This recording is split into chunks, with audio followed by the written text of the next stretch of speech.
తిరుమల శ్రీ వెంకటేశ్వర స్వామి వైకుంఠ ద్వార దర్శనం టోకెట్ల జారీ దగ్గర జరిగిన తొక్కిసలాట తీవ్ర కలకలం రేపుతోంది.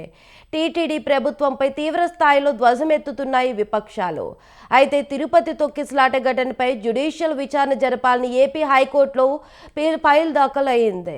సెట్టింగ్ లేదా మాజీ న్యాయమూర్తితో విచారణ జరపాలని కోరారు పిటిషనర్. 30 రోజుల్లోగా నివేదిక ఇవ్వాలని పిల్ దాఖలు చేశారు ప్రభాకర్ రెడ్డి. అంతేకాకుండా భవిష్యత్తులో ఇలాంటి సంఘటనలు జరగకుండా చర్యలు చేపట్టాలని కోరారు. దీనిపై లంచ్ మోషన్ నిరాకరించిన న్యాయస్థానం వెకేషన్ బెంచ్తో విచారణ చేపడతామని చెప్పింది. అయితే ఈ నెల 17వ తేదీన ఈ పిల్పై వెకేషన్ బెంచ్లో విచారణ జరిగే అవకాశం ఉంది.